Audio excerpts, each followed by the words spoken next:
Hello everyone, in this video I'll be exploring some of the former Holwell Ironworks sites in Leicestershire outside of Melton Mowbray.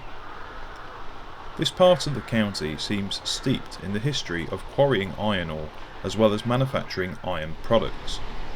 Archive imagery is a bit scarce at the moment, but this is only a short video on the topic, as I hope to do a longer one encompassing more history of the works as well as industrial railway activity.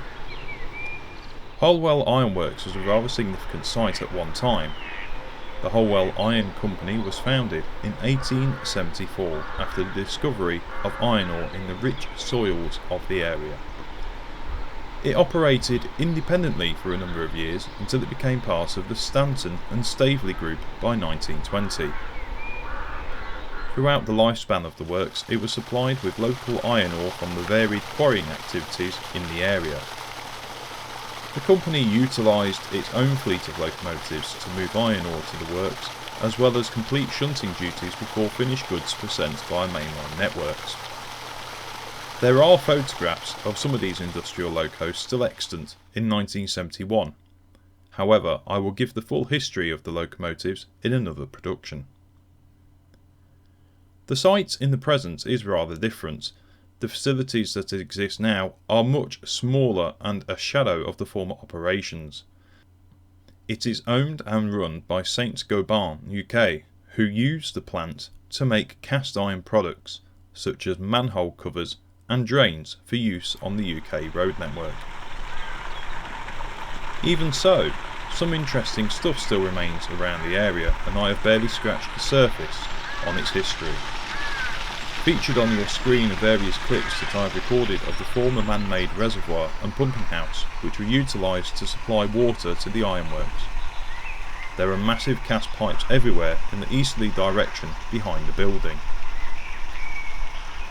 Today the reservoir is used by a local fishing club, and it's very surprising to see that the water is rather clear, especially seeing as in former industrial areas waterways and reservoirs are still usually heavily contaminated with various substances.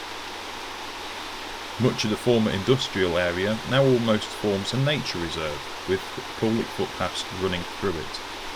Due to the topography of various mining activities, it's amazing how water flows from many different parts of the former site. It is nice to see waterfowl, as well as hear the various bird calls returning to what was once a heavily industrialised place many years ago. Following one of the footpaths, you cross over a railway bridge and end up on some of the former industrial site land.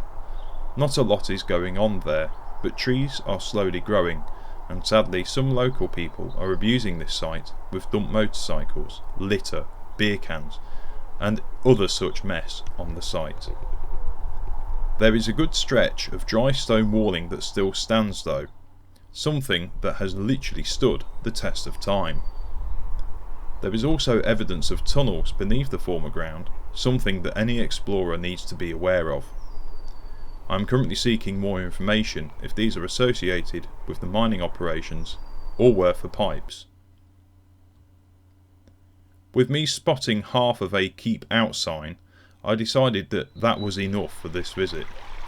However, on the day of filming, the low afternoon sun made some glorious footage. I hope to make further videos on the topic of the Holwell Iron Company. This may take some time, however, as trying to find resource pictures that one can use are proving to be the proverbial needle in a haystack. I hope that you enjoyed this video.